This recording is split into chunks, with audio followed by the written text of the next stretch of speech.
Hello guys, welcome back to రాగడి. ఈ రోజు ఎపిసోడ్ ఒక చాలా ఇంపార్టెంట్ ఎపిసోడ్. చాలా రోజుల నుంచి మీరు అందరూ అడుగుతున్న ఎపిసోడ్, నేను కూడా చేస్తాను చెప్పిన ఎపిసోడ్. అదే narco terrorism. World wide drug trade ని తక్కువ చేయడానికి ప్రభుత్వాలు, ప్రపంచంలో ఉన్న ప్రభుత్వాలన్నీ కలిపి $100 బిలియన్, లక్షల కోట్లు ఖర్చు పెడుతున్నారు ప్రతి ఏడాది. ఈ డ్రగ్ ట్రేడ్ ని కంట్రోల్ చేయడానికి స్పెషల్ టాస్క్ ఫోర్స్లు స్టార్ట్ చేస్తున్నారు, యుద్ధాలు చేస్తున్నారు, వార్ ఆన్ డ్రగ్స్ అని చెప్పేసి కొత్త డిపార్ట్మెంట్లు, కొత్త ఫోర్స్లు, ఒకటని కాదు 100,000 పాలసీలు ఇంప్లిమెంటేషన్లు చేసే ప్రయత్నం చేస్తున్నారు. అదే విధంగా నాయకులు వచ్చేసి మైకులు పట్టుకొని పెద్ద స్పీచ్లు ఏడాదికోసారి, నెలకోసారి, రోజుకోసారి, గంటకోసారి, సెకండ్కోసారి ఇస్తూనే వస్తున్నారు. ప్రెస్ కాన్ఫరెన్స్లు పెడతారు, 100 కేజీల డ్రగ్స్ ని తగలబెడతా చూపిస్తారు మనకి. ఇదంతా డ్రామా తమాషా నడుస్తున్నది ప్రతి ఏడాది, ప్రతి సెకండ్, ప్రతి గంట, ప్రతి నిమిషం. కానీ ప్రతి ఏడాది మనం చూసుకున్నప్పుడు డ్రగ్ ట్రేడ్ అనేది పెరుగుతూనే వస్తున్నది ఇయర్ బై ఇయర్. ఈ డ్రగ్ ట్రేడ్ ఇంకా పవర్ఫుల్ అయితే వస్తున్నది ఇయర్ బై ఇయర్. ఇంకా డీప్ లో ప్రతి ఇన్స్టిట్యూషన్ ని ఇన్ఫిల్ట్రేట్ చేస్తున్నది ఇయర్ బై ఇయర్. అండ్ ఇంకా ముఖ్యంగా ఇయర్ బై ఇయర్ ప్రొటెక్ట్ అవుతూ వస్తున్నది more and more. So protect చేయడానికి ఇన్ని వందల లక్షల కోట్లు ఖర్చు పెడుతున్నప్పటికీ కూడా డ్రగ్ ట్రేడ్ అనేది పెరుగుతూ ఎలా వస్తున్నది. సో ఈ రోజు కొన్ని విషయాలు మనం కేటగారికల్ గా మాట్లాడుకునే ప్రయత్నం చేద్దాము. దాంట్లో అతి ముఖ్యమైన విషయం ఏంటంటే 21st సెంచరీలో హ్యుమానిటీ అంటే మనుషులందరూ కలెక్టివ్ గా ఫేస్ చేయబోయే అతి పెద్ద ఇష్యూ నార్కోటిక్స్. డ్రగ్ ట్రేడ్ నుంచి వచ్చే వైలెన్స్, డ్రగ్ ట్రేడ్ ద్వారా పుట్టే టెర్రరిజం, డ్రగ్ ట్రేడ్ ద్వారా పుట్టే యుద్ధాలు. హ్యుమానిటీని 21st సెంచరీలో పీడించబోయే విషయాల్లో డ్రగ్ నుంచి పుట్టే వైలెన్స్ అన్నది చాలా పెద్దది. సో దాన్ని ఈ రోజు మనం అర్థం చేసుకునే ప్రయత్నం చేద్దాం ఈ వీడియోలో. అండ్ ఇది ఎందుకు ఇంత ఇంపార్టెంట్, ఎందుకు ఇంత జటిలమైన ఇష్యూ లాగా క్రియేట్ అవుతుంది రోజుకి అంటే, ప్రపంచంలోని ప్రతి పవర్ఫుల్ ఆర్గనైజేషన్, ప్రతి పవర్ఫుల్ కంట్రీ దీన్ని పెంచి పోషిస్తున్నాయి. వాళ్ళ సెల్ఫ్ ఇంట్రెస్ట్ల కోసం ఈ డ్రగ్ ట్రేడ్ ని పెంచి నార్కో టెర్రరిజం ని ఈ రోజు మన మీదకి వదులుతున్నారు. అండ్ నార్కో టెర్రరిజం అనేది ఈ రోజు పుట్టింది కాదు, ఈ రోజు స్టార్ట్ అయింది కాదు. దీనికి ఒక లాంగ్ హిస్టరీ ఉన్న చరిత్ర ఉన్నది. సో అవన్నీ ఆస్పెక్ట్స్ ఈ రోజు మనం హిస్టారికల్ కాంటెక్స్ట్ తోని ఈ వీడియోలో ఎక్స్ప్లోర్ చేసే ప్రయత్నం చేద్దాం. అదే విధంగా ఈ రోజు మన లైఫ్ లో ఏ విధంగా డ్రగ్స్ అనేది రోల్ ప్లే చేస్తున్నది, ఏ విధంగా మన డే టు డే లైఫ్ ని అఫెక్ట్ చేయబోతున్నాయి డ్రగ్స్ అనేవి, ఎస్పెషల్లీ ఇండియాలో ఇది ఒక పెద్ద ఛాలెంజ్ లాగా ఏ విధంగా ఎమర్జ్ కాబోతుంది అని మనం ఈ వీడియోలో ఎక్స్ప్లోర్ చేసే ప్రయత్నం చేద్దాం. Again as always historical context తోని. ఒక 4-5 years నుంచి మణిపూర్ అన్నది హాట్ బైట్ ఇష్యూ అయిపోయింది ఇండియన్ కాంటెక్స్ట్ లో, ఇండియన్ పాలిటిక్స్ లో. ఇంటర్నెట్ లో, సోషల్ మీడియాలో కూర్చొని లెఫ్ట్ రైట్ అని విడిపోయి పోరళ్ళు మణిపూర్ ఇష్యూ మీద కొట్లాడుతూ ఉంటారు. అసలు రూట్ కాజ్ ఏందని తెలియకుండా, అర్థం చేసుకునే ప్రయత్నం చేయకుండా. సో మణిపూర్ వైలెన్స్ లో one of the important factors ఏంటో కూడా ఈ రోజు ఈ వీడియోలో మనం చూసే ప్రయత్నం చేద్దాం. అగైన్ మణిపూర్ రీజన్ తెలిస్తే చాలా మంది షాక్ అవ్వచ్చు ఈ రోజు వీడియోలో, బట్ మన వీడియో పర్పస్ కూడా అదే. బట్ ఈ వీడియో మొత్తం కంక్లూజన్ నేను ఒక్క లైన్ లో చెప్పాలి అంటే, ముందుగానే ఈ రోజు మణిపూర్, ఈ రోజు పంజాబ్, రేపు మొత్తం ఇండియా, ఏ విధంగా ఈ స్టేట్స్ ఈ రోజు నార్కో ట్రేడ్ లో, డ్రగ్ ట్రేడ్ లో ఎఫెక్ట్ అవుతున్నాయో ఆ ప్రాబ్లం ఇండియా మొత్తం రాబోతున్నది. మనందరం ఈ ప్రాబ్లం ని ఫేస్ చేయబోతున్నాం. As simple as that. Okay, let's start the video. So ప్రపంచంలోనే మోస్ట్ పవర్ఫుల్ ఇంటెలిజెన్స్ ఏజెన్సీల్లో CIA, KGB, ISI లాంటి సంస్థలు వస్తాయి. అండ్ ఈ సంస్థలు ప్రపంచాన్ని నడిపిస్తూ వస్తున్నాయి చాలా ఏళ్లుగా, చాలా దశాబ్దాలుగా. అదే విధంగా న్యూక్లియర్ బాంబులను కూడా మెయింటైన్ చేస్తూ వస్తున్నాయి. అగైన్ పాకిస్తాన్ అనేది చిన్న కంట్రీ కావచ్చు గ్లోబల్ అఫైర్స్ లో, but Pakistani military and Pakistani ISI ఒక కీ ప్లేయర్ ఈ మొత్తం గ్లోబల్ అఫైర్స్ లో. సో నార్కో టెర్రరిజం అనే టాపిక్ వచ్చినప్పుడు ISI, పాకిస్తాన్ మిలిటరీ కన్సిస్టెంట్ గా వస్తూ ఉంటాయి మొత్తం ఎపిసోడ్ లో. బట్ వీడు డ్రగ్స్, నార్కో టెర్రరిజం అని స్టార్ట్ చేసి మళ్ళీ ఇంటెలిజెన్స్ ఏజెన్సీలను ఎందుకు ఎత్తుకున్నాడు అని మీకు అనిపించవచ్చు. బట్ ఫండమెంటల్ గా మనం తెలుసుకోవాల్సిన విషయం ఏంటంటే, ప్రపంచం మొత్తం గ్లోబల్ డ్రగ్ ట్రేడ్ ఏదైతే ఉందో దాన్ని స్టార్ట్ చేసి నడిపించి మొత్తం దీన్ని ఆర్గనైజ్ చేసేది ఇంటెలిజెన్స్ ఏజెన్సీలే, గ్లోబల్ ఇంటెలిజెన్స్ ఏజెన్సీలే. అఫ్ కోర్స్ వీళ్ళ పేరుకి మాఫియాలని, డ్రగ్ పెడ్లర్స్ ని వాడుకోవచ్చు, కానీ ఫండమెంటల్ గా గ్లోబల్ డ్రగ్ ట్రేడ్ ని నడిపించేది ఇంటెలిజెన్స్ ఏజెన్సీలే. ఎందుకంటే ఇంటెలిజెన్స్ ఏజెన్సీలు అనేవి నడవాలంటే డబ్బులు కావాలి వాటికి. అండ్ ఆ డబ్బులు ప్రభుత్వాలు అంత వీళ్ళు అనుకున్న స్కేల్లో ఇచ్చేదానికి అవకాశం ఉండదు. ఎందుకంటే ప్రభుత్వాల దగ్గర బడ్జెట్ అనేది లిమిటెడ్ ఉంటుంది. అండ్ ఆ బడ్జెట్స్ కి ఒక అకౌంటబిలిటీ అనేది ఉంటుంది. సో ప్రతి రూపాయికి లెక్క చూపించాల్సిన అవసరం ఉంటుంది. అలాంటి పరిస్థితుల్లో ఏవైతే గ్లోబల్ ఇంటెలిజెన్స్ ఏజెన్సీలు ఉన్నాయో, ఏవైతే ఆకృత్యాలు వాళ్ళు చేస్తూ వస్తుర్రో వాటన్నిటికీ వాళ్ళ ప్రభుత్వాలకి లెక్కలు చూపించలేరు కదా, బట్ డబ్బులు మాత్రం కావాలి. సో అలాంటి పరిస్థితుల్లో డ్రగ్స్ అమ్మి డబ్బులు సంపాదించడం అన్న ప్రాసెస్ ఏదైతే ఉందో అవి ఇంటెలిజెన్స్ ఏజెన్సీలన్నీ మాస్టర్ చేస్తే ఈ 20th సెంచరీలో. అఫ్ కోర్స్ ఇదంతా మనకి బ్రిటిష్ కాలోనియల్ టైం పోతుంది. నేను లాస్ట్ టెర్రరిజం వీడియోలో ఎక్స్ప్లెయిన్ చేసిన విధంగా గ్లోబల్ టెర్రర్ నెట్వర్క్ స్టార్ట్ చేసింది ప్రపంచంలో బ్రిటన్ అని ఒక కలోనియల్ శక్తి. So similarly narco terrorism start చేసింది కూడా బ్రిటనే. దాని లెగసీనే CIA, KGB, ISI లాంటి సంస్థలు కంటిన్యూ చేస్తూ వస్తున్నాయి. వస్తున్నాయి ఈ రోజుకి. సో ఈ total global architecture of narco terrorism ఏంటి, దీంట్లో బ్రిటిష్ ఎంపైర్ రోల్ ఏంటి, ఓపియం వార్స్ అంటే ఏంటి, సిఐఏ సీక్రెట్ యుద్ధం ఏంటి సౌత్ ఈస్ట్ ఏషియాలో, పాకిస్తాన్ మిలిటరీకి హెరాయిన్ ప్రొడక్షన్ కి సంబంధం ఏంటి, బ్యాంకులు ఏ విధంగా ఇన్వాల్వ్ ఉన్నాయి దీంట్లో ఈ టోటల్ డబ్బులను లాండర్ చేసే విషయంలో, అండ్ ఇవన్నీ అల్టిమేట్లీ ఇండియాకి ఏ విధంగా కనెక్ట్ అవుతున్నాయి, విలేజెస్ ఆఫ్ మణిపూర్ దీంట్లో ఏ విధంగా ఇన్వాల్వ్ ఉన్నాయి, and ultimately moving forward total India ఈ మొత్తం విషయంలో ఏ విధంగా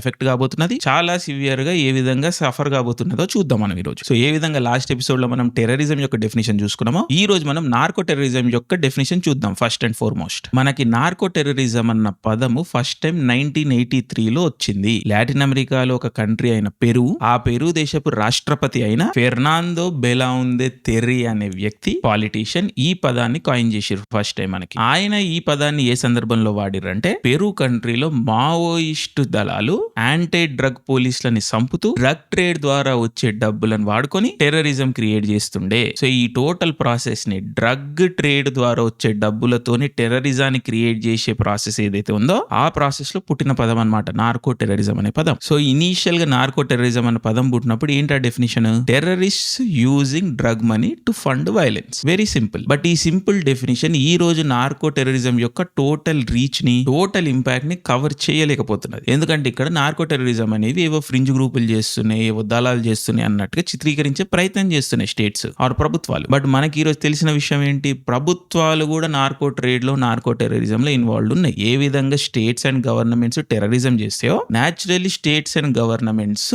అదే విధంగా నార్కో టెర్రరిజం కూడా చేస్తాయి. So proper expanded narco terrorism definition ఈ రోజు మనం చూసుకుంటే, narco terrorism is the use of illegal drug trade అంటే it's cultivation, protection, trafficking, financing and money laundering to advance political objectives. అంటే ఇల్లీగల్ డ్రగ్ ట్రేడ్ ని వాడుకొని దీంట్లోకి కల్టివేషన్ వస్తుంది, ప్రొటెక్షన్ వస్తుంది, ట్రాఫికింగ్ వస్తుంది, ఫైనాన్సింగ్, మనీ లాండరింగ్ అంటే డబ్బుల ఆస్పెక్ట్ కూడా వస్తుంది. ఇవన్నీ ప్రాసెస్లు వాడుకొని డబ్బులు సంపాదించి ఆ డబ్బుల్ని తీసుకొని రాజకీయ, మతపరమైన అజెండాలను ముందుకు తీసుకుపోయే ప్రక్రియ ఏదైతే ఉందో అది నార్కో టెర్రరిజం అంటే. అండ్ ఇక్కడ ఓన్లీ క్రిమినల్సే చేస్తలేరు నార్కో ట్రాఫికింగ్ అనేది, నార్కో టెర్రరిజం అనేది, ఇవి రాష్ట్రాలు, ప్రభుత్వాలు కూడా చేస్తున్నాయి. సో ఈ రోజు మతపరమైన అజెండాలు, రాజకీయ పరమైన అజెండాలు, ఐడియాలజికల్ అజెండాలు కేవలం కార్టెల్స్ కి, ఇన్సర్జెంట్ గ్రూప్లకే కాకుండా ఇంటెలిజెన్స్ ఏజెన్సీలకి, మిలిటరీ ఆర్గనైజేషన్స్ కి, లెజిటిమేట్ గవర్నమెంట్స్ కి కూడా ఉంటున్నాయి. అండ్ వాళ్ళ అజెండాలను ముందుకు తీసుకుపోవడానికి వాళ్ళు నార్కో ట్రేడ్ ని, నార్కో టెర్రరిజం ని వాడుకుంటున్నారు.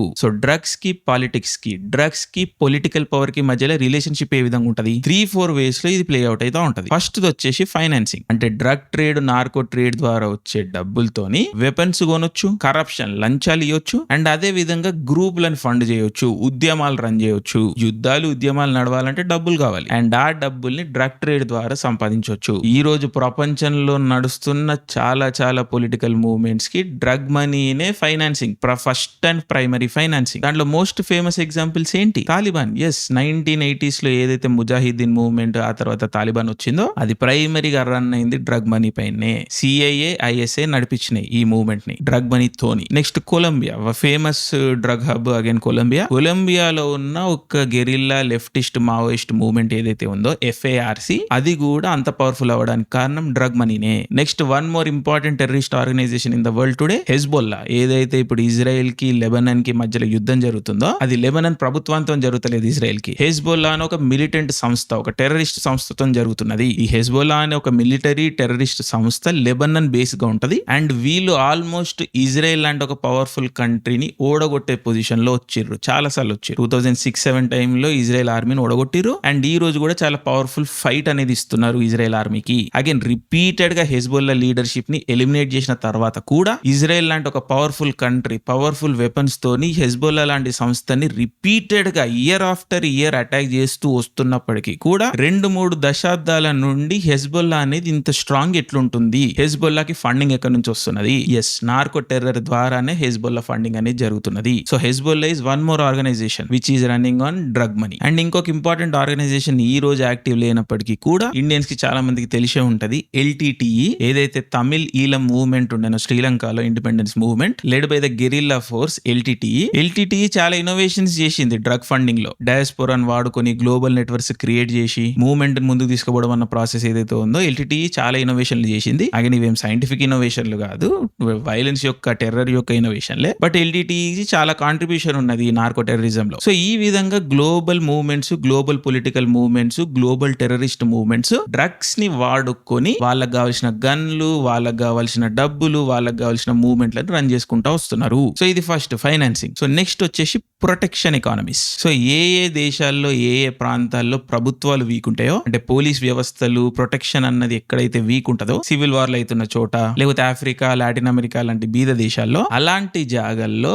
ఆర్మ్డ్ ఫోర్సెస్ వచ్చేసి ఈ డ్రగ్ ప్రొడక్షన్ ఫెసిలిటీలకి ప్రొటెక్షన్ ఇస్తా ఉంటాయి. అంటే ఈ డ్రగ్స్ కి సంబంధించిన పంటలు, ప్రాసెసింగ్ ఫెసిలిటీస్ ఉంటాయి కదా, వాటికి గన్లు పట్టుకొని ప్రొటెక్షన్ ఇచ్చి అండ్ ఇన్ రిటర్న్ ఆ ప్రొటెక్షన్ ఇచ్చినందుకు డబ్బులు తీసుకుంటా ఉంటాయి, ట్యాక్స్ కలెక్ట్ చేస్తూ ఉంటాయి. సో లోకల్ ప్రభుత్వాల్లాగా బిహేవ్ చేస్తాయి అన్నమాట ఈ ఫోర్సెస్. అగైన్ ఇక్కడ మనకి తాలిబాన్ ఈ రోజు అదే రోల్ ప్లే చేస్తున్నట్టు కనిపిస్తున్నది. మయన్మార్ లో చాలా ప్రభుత్వాలు అదే విధంగా ఈ రోజు ఆపరేట్ చేస్తున్నట్టు కనిపిస్తున్నాయి. అగైన్ ఈ రోజు మయన్మార్ లో సివిల్ వార్ అవుతున్నది. Total Myanmar territory Myanmar military కింద, మయన్మార్ గవర్నమెంట్ కింద లేదు. మల్టిపుల్ ఫోర్సెస్ మల్టిపుల్ డిస్ట్రిక్ట్ లోకి డివైడ్ అయిపోయినది మొత్తం మయన్మార్ అంతా. సో ఈ డిస్టర్బెన్స్ లను వాడుకొని అక్కడ డ్రగ్ ప్రొడక్షన్ అన్నది ఈ రోజు పుంజుకున్నది. ఎస్పెషల్లీ ఆఫ్ఘనిస్తాన్ లో ఈ రోజు డ్రగ్ ప్రొడక్షన్ అన్నది తక్కువైపోయేసరికి మళ్ళీ అగైన్ మయన్మార్ లో ప్రొడక్షన్ పెరిగిపోయింది, ఈ గోల్డెన్ ట్రయాంగిల్ లో పెరిగిపోయింది. ఈ టర్మ్స్ అన్ని ఏంటని కూడా చూద్దాం మనం ఈ వీడియోలో. బట్ పంట పొలాలకి, ప్రాసెసింగ్ ఫెసిలిటీలకి, ఈ మొత్తం ట్రాఫికింగ్ రూట్లకి, వీటికి ప్రొటెక్షన్ ఇచ్చి కూడా డబ్బులు సంపాదించే మెకానిజం ఉంటది. సో ప్రొటెక్షన్ ఎకానమీస్ అంటారు వీటిని. ఇది సెకండ్ లైన్ మనకి నార్కో టెర్రరిజం లో. థర్డ్ ఆస్పెక్ట్ వచ్చేసి కోవర్ట్ ఆపరేషన్స్. ఇది మోస్ట్ డిస్టర్బింగ్ ఆస్పెక్ట్ మనకి నార్కో టెర్రరిజం లో. అదేంటంటే లెజిటిమేట్ ప్రభుత్వాలు, లెజిటిమేట్ ఇంటెలిజెన్స్ ఏజెన్సీస్. అంటే ఈ రోజు అమెరికా అన్నది పోలీస్ ఆఫ్ ద వరల్డ్ అని చెప్పుకుంటారు తనని తాను. అంటే ప్రపంచంలో ఎక్కడ తప్పు జరిగినా ఆ తప్పును ఆపడానికి అమెరికా వెళ్తుందంట. సో అలాంటి గ్లోబల్ పోలీస్ ఫోర్స్ అయిన అమెరికా యొక్క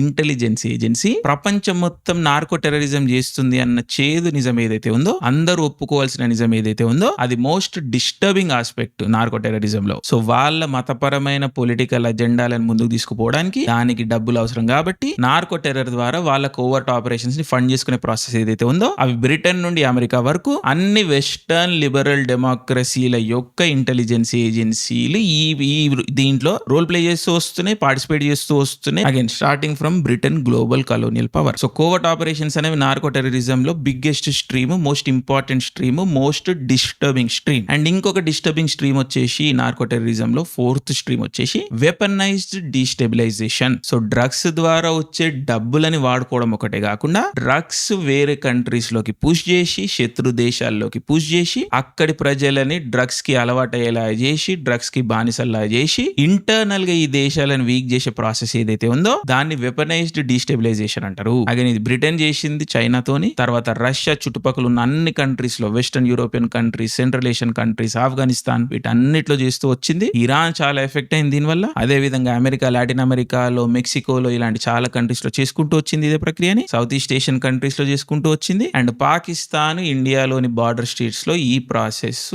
30-40 ఇయర్స్ నుంచి చేస్తూ వస్తున్నది. 1971 బంగ్లాదేశ్ వార్ తర్వాత ఏవైతే సెపరేటిస్ట్ మూవ్మెంట్స్ రైజ్ అయినాయో ఇండియాలో, ఆ స్టేట్స్ అన్నిట్లో, ఎస్పెషల్లీ బార్డర్ స్టేట్స్ అన్నిట్లో డ్రగ్స్ పంపించి లోకల్ పీపుల్ ని డ్రగ్స్ పైన డిపెండెంట్ చేయడం ప్రాసెస్ ఏదైతే ఉందో అది పాకిస్తాన్, ఐఎస్ఐ చాలా ఎఫెక్టివ్ గా చేస్తూ వస్తున్నారు. మొన్న నేను వీడియో చూస్తుండే ఆన్లైన్ లో, retired Indian army general complaint చేస్తా ఉన్నారు. ఏంటంటే పంజాబ్ లాంటి స్టేట్ లో చారిత్రాత్మకంగా ఇండియన్ ఆర్మీకి చాలా హై రిక్రూట్మెంట్ అనేది ఉంటది. హర్యానా, హిమాచల్, రాజస్థాన్, పంజాబ్, ఈ స్టేట్స్ నుండి మాక్సిమం రిక్రూట్మెంట్ జరుగుతుంది ఇండియన్ ఆర్మీలోకి. అలాంటి ఒక ఇంపార్టెంట్ స్టేట్ అయిన పంజాబ్ నుండి ఈ రోజు చాలా మంది యూత్ క్వాలిఫై కాలేకపోతున్నారంట.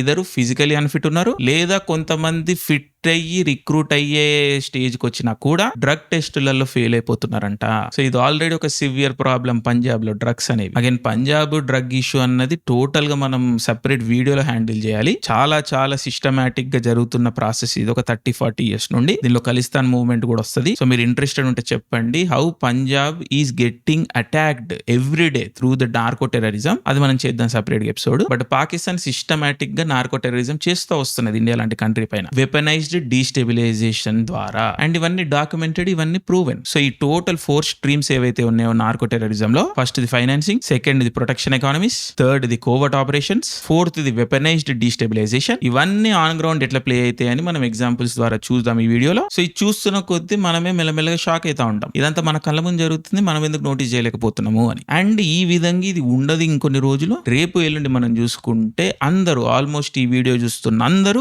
ఏదో ఒక లెవెల్లో ఈ ఇష్యూతో ఎఫెక్ట్ కాబోతున్నారు. ఇదంతా సీరియస్ మ్యాటర్. అన్ఫార్చునేట్లీ మన మీడియాలో లేకపోతే పొలిటికల్ రిప్రజెంటేషన్ లో దీని గురించి ఎంత ఎక్కువగా డిస్కషన్ జరుగుతలేదు, కానీ ఇది చాలా చాలా చాలా చాలా చాలా సీరియస్ మ్యాటర్. సో సందర్భం వచ్చిన ప్రతిసారి మనం చెప్పుకోవాలి, say no to drugs, always and always say no to drugs. It's very important. రాగడి ఆడియన్స్ అయితే ఖచ్చితంగా వాళ్ళ లైఫ్ లో కనిపించిన ప్రతి ఒక్కరికి చెప్పాల్సిన విషయం ఇది. It's our duty, say no to drugs, very important. So narco terrorism యొక్క బేసిక్ అండర్స్టాండింగ్ మనకు వచ్చింది కాబట్టి ఇది ఎక్కడి నుంచి స్టార్ట్ అయిందో చూద్దాం ఇప్పుడు. ఈ రోజు గ్లోబల్ డ్రగ్ ఎకానమీ మనకు అర్థం కావాలంటే మనం చరిత్రలోకి పోవాలి. యాజ్ ఆల్వేస్ ఈ ఛానల్లో, రాగడి ఛానల్లో ప్రతి విషయం మనం చరిత్ర నుండి స్టార్ట్ చేస్తాం. చరిత్ర అర్థమైతే మనకి ఈ రోజు అర్థమైతే రేపు ఎట్టుంటుందో తెలుసుకోవచ్చు, మనం ఒక అవగాహన అనేది వస్తుంది. సో చరిత్రను ఎప్పుడు డిస్కార్డ్ చేయొద్దు, చరిత్రను ఎప్పుడు గుర్తుపెట్టుకోవాలి, చరిత్రను ఎప్పుడు చదవాలి, తెలిసినంత వరకు చరిత్ర అందరికి చెప్తూనే ఉండాలి. So global crime networks, global terror networks అనగానే ఒక దొంగల ముఠా అనేది ఫస్ట్ మనకు కనిపిస్తుంది. ఆ దొంగల ముఠా పేరే బ్రిటన్. బ్రిటన్ లెగసీ స్టార్ట్ అయింది పైరసీతోని. ఎన్నెన్ని దుర్మార్గాలు, ఎన్నెన్ని క్రైములు చేయొచ్చో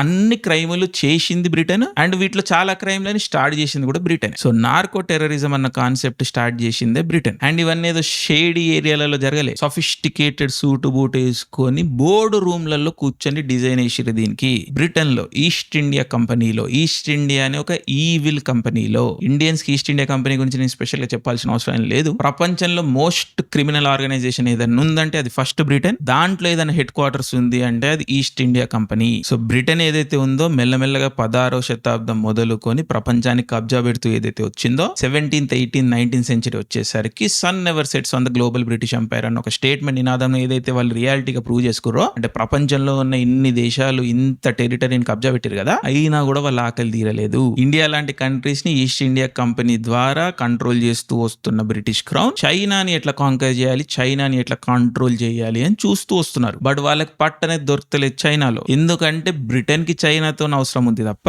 చైనాకి బ్రిటన్ తోని అవసరం లేదు. చైనా ఆ టైంకి సెరామిక్స్, సిల్క్, టీలో గ్లోబల్ లీడర్. అండ్ వీటన్నిటికీ బ్రిటన్ లో, బ్రిటిష్ టెరిటరీలో చాలా డిమాండ్ ఉన్నది. సో ఈ వస్తువులన్నీ చైనా బ్రిటన్ కి అమ్మేది, రిటర్న్ లో గోల్డ్ తీసుకునేది. ఏదైతే గోల్డ్ ప్రపంచం మొత్తం నుంచి బ్రిటన్ కొల్లగొట్టుకుని తెచ్చుకుంటుందో లండన్ కి, ఆ గోల్డ్ లో చాలా భాగం చైనాకి ఇవ్వాల్సి వస్తున్నది, చైనా యొక్క మెటీరియల్ కొనుక్కోనికి. అండ్ తెల్లోడికి ఎప్పుడు డబ్బులు ఇవ్వడం నచ్చదు భయ్యా. డబ్బులు బంగారం తీసుకోవడమే గానీ వానికి ఇవ్వడం నచ్చదు. సో చైనాని ఏ విధంగా కబ్జా పెట్టాలి అని చూస్తూ వస్తున్నది బ్రిటన్ ఈ హ్యూజ్ ట్రేడ్ డెఫిసిట్ ని ఫిల్ చేయడానికి. అండ్ ఆబ్వియస్లీ క్రిమినల్ గా క్రిమినల్ ఆలోచనలే వస్తాయి. సో టీ ప్రొడక్షన్ కి చైనీస్ ఆల్టర్నేటివ్ గా ఇండియాలో వీళ్ళు టీని పెంచడం స్టార్ట్ చేసిరు. అక్కడ నుంచి కొంచెం బ్యాలెన్స్ అన్నది ఏర్పడడం స్టార్ట్ అయింది టీ ట్రేడ్ లో. బట్ స్టిల్ బ్రిటిష్ వాడికి నచ్చలేదు చైనా వాడికి డబ్బులు ఇవ్వడం. సో ఈ టీ ప్లాంటేషన్ తోని పాటుగా ఓపియం ప్లాంటేషన్ కూడా బెంగాల్ ప్రెసిడెన్సీలో వీళ్ళు స్టార్ట్ చేసిర్రు. East India company followed by the British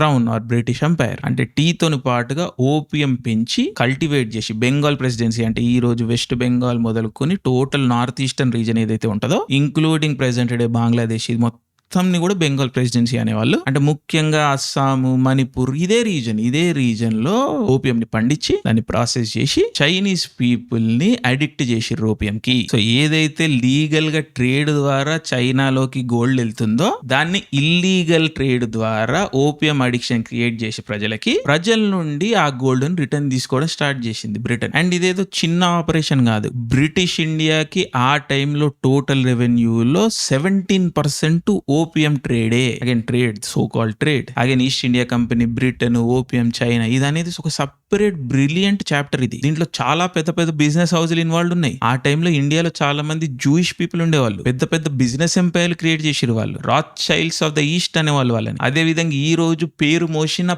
పెద్ద పెద్ద పార్సీ కంపెనీలు ఈ ఓపియం ట్రేడ్ లో పాల్గొన్నాయి. వాళ్ళ ఫౌండేషన్ ఈ ఓపియం డ్రగ్ మనీతోని లే చేయబడింది. సో ఇది ఒక టోటల్ డిఫరెంట్ చాప్టర్. సో ఈ విధంగా చైనీస్ పీపుల్ పీపుల్ని బ్రిటన్ డ్రగ్స్ ఓపియం పేరు మీద అడిక్ట్ చేసి వాళ్ళని ఇంటర్నల్ గా వీకెన్ చేస్తూ వచ్చింది. అండ్ ఆబ్వియస్లీ చైనీస్ ప్రభుత్వం ఒక పాయింట్ తర్వాత చూసి ఓపియం ట్రేడ్ ని బంద్ చేయాలి, క్యాన్సిల్ చేయాలి అని డెసిషన్ కి వచ్చింది. సో చైనా ఓపియం ని బ్యాన్ చేస్తా అంటే అట్లెట్లా బ్యాన్ చేస్తారు అని చెప్పేసి బ్రిటన్ వెళ్ళి చైనాతోని 2 యుద్ధాలు చేసింది, so called opium wars. Ultimately చైనాను ఓడగొట్టి వాళ్ళ డ్రగ్ ట్రేడ్ అనేది కంటిన్యూ చేసిర్రు. బ్రిటన్ ఎలాగూ లాభపడ్డది ట్రేడ్ ద్వారా. జనాల రక్తాన్ని పీల్చి, జనాలను అడిక్ట్ చేసి, జనాలను చంపి తీసుకున్న బ్లడ్ మనీ ఏదైతే ఉందో అది ఈ రోజుకి బ్రిటన్ లో ఉన్నది. అండ్ ఈ ప్రాసెస్ ని ఫెసిలిటేట్ చేయడానికి కొన్ని కంపెనీలు పుట్టినాయి, కొన్ని ఫ్యామిలీలు పుట్టినాయి. వాళ్ళు ఈ రోజు కూడా one of the most rich and powerful families in the world. Again most prestigious companies in the country. So అర్థం చేసుకోండి ఇది ఎంత దూరం పోతుందో. ఈ రోజు బ్రిటన్ తో సహా అందరూ మంచోళ్ళే, అమెరికా వాళ్ళు అయితే పుణ్యాత్ములు కదా, అదనమాట. కానీ వీళ్ళ పుట్టుక అనేది నీచమైన పుట్టుక. అండ్ నీచమన్న టాపిక్ వచ్చినప్పుడు బ్రిటన్ ఒకటే ఎందుకు ఉంటది, మిగిలిన యూరోపియన్ శక్తులు కూడా ఉంటాయి కాబట్టి బ్రిటన్ టెంప్లెట్ ని ఫ్రెంచ్ కలోనియల్ శక్తులు, డచ్ కలోనియల్ శక్తులు, ఇంకో పెద్ద నీచాత్ముడు పోర్చుగీసు వీడు, వీళ్ళందరూ కూడా రెస్ట్ ఆఫ్ ద ఏషియాలో ఇదే similar type of narco terrorism ని ఇంప్లిమెంట్ చేస్తూ వచ్చిర్రు. అండ్ ఈ నార్కో ట్రేడ్ ద్వారా లబ్ధి పొందుతూ వచ్చిర్రు. జనాలను వీక్ చేసి, జనాల రక్తం దాగి వాళ్ళని వాళ్ళు లబ్ధిపరుచుకుంటూ వచ్చారు. అండ్ వీళ్ళు 300-400 years బ్యాక్ డెవలప్ చేసిన కల్టివేషన్ టెక్నిక్లు, ట్రాఫికింగ్ రూట్స్, అండ్ ఈ ట్రాఫికింగ్ రూట్ల ద్వారా జనరేట్ అవుతుంటది కదా టోల్ గేట్లు, ఆ టోల్ గేట్ల పైన డెవలప్ అయిన ఇన్స్టిట్యూషన్స్, అండ్ ఈ టోల్ గేట్ల ద్వారా వచ్చే డబ్బులకి, కరప్షన్ ద్వారా వచ్చే డబ్బులకి మరిగిన ఇన్స్టిట్యూషన్స్ ని, గవర్నమెంట్లని, దేశాలని, ప్రభుత్వాలని ఏవైతే క్రియేట్ చేసిరో ఆ టైంలో అవన్నీ కూడా ఈ రోజుకి ప్లేలో ఉన్నాయి. ఇప్పుడు ప్రపంచంలోనే most famous tea Assam tea. అస్సాంలో బ్రిటిష్ వాడే టీ కల్టివేషన్ స్టార్ట్ చేసిండు. ఐ మీన్ ఈ ఇండస్ట్రియల్ స్కేల్లో ఏదైతే టీ కల్టివేషన్ ఉందో అది బ్రిటన్ స్టార్ట్ చేసింది. ఆ కల్టివేషన్ మెకానిజం, ఆ ఇండస్ట్రీ ఈ రోజు కూడా ఉంది కదా. అదే విధంగా ఏవైతే డ్రగ్ నెట్వర్కింగ్లు ఉన్నాయో, డ్రగ్ కల్టివేషన్ ఉన్నదో, డ్రగ్ ట్రేడ్ రూట్స్ ఉన్నాయో, డ్రగ్ కి సంబంధించిన ఇన్స్టిట్యూషన్స్ ఉన్నాయో, దానికి సంబంధించిన బ్రైబరీ ఏదైతే ఉందో, దానికి సంబంధించిన కరప్షన్, వైలెన్స్ ఏవైతే ఉన్నాయో అవన్నీ కూడా ఆ రోజు డెవలప్ అయినాయి, ఆ టైంలో డెవలప్ అయినాయి. ఈ రోజు కూడా యాజ్ ఇట్ ఈస్ అట్లనే ఫంక్షన్ అవుతున్నాయి. ఇది మోస్ట్ ఇంపార్టెంట్ విషయం ఈ మొత్తం దాంట్లో. సో గ్లోబల్ నార్కో టెర్రరిజం ఎక్కడి నుంచి పుట్టింది అంటే బ్రిటన్ అండ్ మిగిలిన యూరోపియన్ శక్తుల నుంచి పుట్టింది, వీళ్ళ కారణాల నుండి పుట్టింది. అండ్ యాజ్ ఆల్వేస్ రెండో ప్రపంచ యుద్ధం తర్వాత ఈ టోటల్ నెట్వర్క్స్ ని అమెరికా వారసత్వంలో పొందుతుంది. అండ్ ఈ టోటల్ నెట్వర్క్లన్నీ రన్ చేసి మెయింటైన్ చేసే రెస్పాన్సిబిలిటీ సిఐఏ తీసుకుంటది. సిఐఏ కేవలం బ్రిటిష్ యొక్క నార్కో టెర్రరిజం, నార్కో ట్రేడ్ నెట్వర్క్లని ఇన్హెరిట్ చేయలేదు. చరిత్రలో మనం చూసుకుంటే బ్రిటన్ నెట్వర్క్లని అమెరికాకు పోయినాయి కదా. ఈ నార్కో టెర్రరిజం లో మాత్రం ఒక స్టెప్ ఎక్స్ట్రా. అదేంటంటే మిగిలిన కలోనియల్ శక్తుల యొక్క ట్రేడ్ నెట్వర్క్లు, నార్కో ట్రేడ్ నెట్వర్క్లు కూడా సిఐఏనే తీసుకుంటది, సిఐఏనే హ్యాండిల్ చేయడం స్టార్ట్ చేస్తుంది వరల్డ్ వార్ 2 తర్వాత. సో ఫ్రెంచ్ ఇండో చైనాలో, డచ్ ఇండోనేషియాలో, టోటల్ సౌత్ ఈస్ట్ ఏషియాలో సిఐఏ తన టెర్రర్ నెట్వర్క్ ని, నార్కో టెర్రర్ నెట్వర్క్ ని మెల్లగా ఇన్హెరిట్ చేసి ఎక్స్పాండ్ చేస్తూ ఈ రోజుకి కంట్రోల్ చేస్తూ వచ్చింది. దీంట్లో చాలా చాప్టర్స్ ఉంటాయి మనకి, అవన్నీ చెప్పుకుంటూ పోతే లాంగ్ అయిపోతుంది. But one of the most important chapters is French connection. Sicilian మాఫియాతో కనెక్షన్లు ఉంటాయి. ఫ్రెంచ్ కనెక్షన్ అని ఒక ఫేమస్ అమెరికన్ సినిమా కూడా ఉంటుంది. సినిమాలో ఇంత ఎలాబరేట్ డీటెయిల్స్ ఉండవు కానీ ఇట్స్ ఎ గ్రేట్ ఫిల్మ్. చూడాలనుకుంటే ఇంట్రెస్ట్ ఉంటే చూడండి. సో వరల్డ్ వార్ 2 నుంచి మనం జంప్ తీసుకొని కోల్డ్ వార్ కి ఎంటర్ అయిదాం. వియత్నాం వార్ జరుగుతున్నప్పుడు వియత్నాం అనేది ఒక కంట్రీ, దాని పక్కన ఇంకొక కంట్రీ ఉంటుంది లావోస్ అని. సో వియత్నాం తో పాటుగా లావోస్, ఈ చుట్టుపక్కల కంబోడియా, ఈ కంట్రీస్ లో కూడా అమెరికా ఆపరేషన్స్ రన్ చేసింది. ముఖ్యంగా లావోస్ లో 1960 నుండి 1975 వరకు ఒక ఎక్స్ట్రాడినరీలీ ఇంపార్టెంట్ ఆపరేషన్ రన్ చేసింది. అంటే ఎక్స్ట్రాడినరీలీ ఇంపార్టెంట్ అంటే పాజిటివ్ వేలో కాదు, నెగటివ్ వేలోనే యాజ్ ఆల్వేస్. బట్ విచిత్రమైన విషయం ఏంటంటే ఈ లావోస్ ఆపరేషన్ కి Congressional approval, American people approval లేదు. బట్ ఇది ఒక హ్యూజ్ ఆపరేషన్. సో నేచురల్లీ ఈ ఆపరేషన్ ని సిఐఏ డ్రగ్ ట్రాఫికింగ్ ద్వారా ఫండ్ చేసుకుంటది. సో ఇక్కడ ఉన్న ట్రైబల్ పీపుల్ తోని వీళ్ళు అలయన్సెస్ ఏర్పరచుకొని డ్రగ్ ని కల్టివేట్ చేసి ఆ డ్రగ్ ని సిఐఏ ఏరోప్లేన్లలో ట్రాన్స్పోర్ట్ చేసిర్రు. Like proper CIA run operation ఇది. యాక్టివ్ అమెరికన్ డిపార్ట్మెంట్ డ్రగ్ ని పండించి, అగైన్ ఇల్లీగల్ డ్రగ్స్ ని పండించి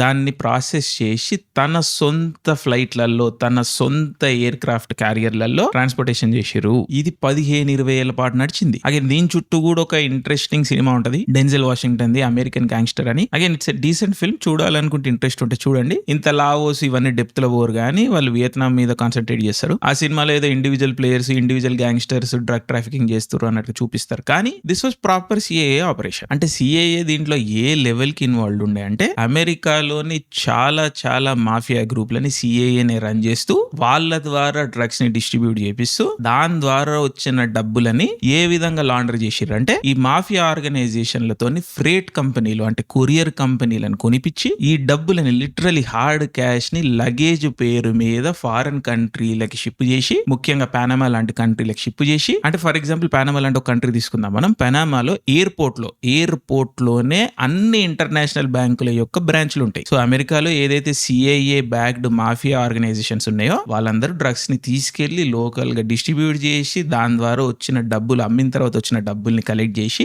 వీళ్ళు ఓన్ చేసిన షిప్పింగ్ కంపెనీల ద్వారా హార్డ్ క్యాష్ ని పనామా లాంటి కంట్రీలకి పంపించి, అంటే షిప్ చేసి ఎయిర్ క్రాఫ్ట్ల ద్వారా లేకపోతే బోట్ల ద్వారా అక్కడ డాకింగ్ యార్డ్లలో లేకపోతే ఎయిర్పోర్ట్లలో ఈ క్యాష్ కి పనామా మిలిటరీ ప్రొటెక్షన్ ఇస్తూ ఆ ఎయిర్పోర్ట్ లోనే ఉన్న ఇంటర్నేషనల్ బ్యాంకుల యొక్క బ్రాంచ్ల ద్వారా ఈ మనీని బ్యాంకింగ్ సిస్టమ్ లోకి రీఇంట్రడ్యూస్ చేసిర్రు. అక్కడ నుంచి మళ్ళీ డిస్ట్రిబ్యూట్ అయింది. మళ్ళీ అక్కడ నుండి money international financial banking system లోకి ఎంటర్ అయిపోయి వాష్ అయిపోయింది, క్లీన్ అయిపోయింది. ఇట్లా కొన్ని దశాబ్దాల పాటు నడిచింది. సో ఒక్కొక్కటి మనం సిఐఏ ఆపరేషన్ ఎన్నుకుంటూ పోతే ఈ రోజు ఎపిసోడ్ అంతా వెళ్ళిపోతుంది. బట్ రెండో ప్రపంచ యుద్ధం ఎండ్ నుంచి ఈ రోజు వరకు నార్కో టెర్రరిజం పెరుగుతూనే వచ్చింది కానీ తగ్గుతూ రాలేదు. అండ్ దీంట్లో సిఐఏ ఇన్వాల్వ్మెంట్ పెరుగుతూనే వచ్చింది కానీ తగ్గుతూ రాలేదు. మీరు ఏవేవైతే ఊహించుకోవచ్చో అంతకు మించే ఉంటాయి సిఐఏ ఇన్వాల్వ్మెంట్ దీంట్లో. సో ఎక్స్ట్రాడినరీ ఇన్వాల్వ్మెంట్, ఎక్స్ట్రాడినరీ, అసలు మనం ఊహించలేని లెవెల్ ఇన్వాల్వ్మెంట్ అండ్ మనం ఊహించలేని లెవెల్ ఆకృత్యాలు. అండ్ ఇవన్నీ కూడా డాక్యుమెంటెడ్. మనం ఏం గాల్లో మాట్లాడతలేము. మీరు సిఐఏ ఆపరేషన్స్ నార్కో టెర్రరిజం అని కొట్టండి, 100 కేసులు వెళ్తాయి. మీకు చదివి బోర్గొట్టి ఆపేస్తారు ఒక పాయింట్లా, కానీ కేసులు అయిపోవు, ఈ విషయాలు అయిపోవు, ఈ ఆకృత్యాలు అయిపోవు. అండ్ ఇంత జరుగుతుందా?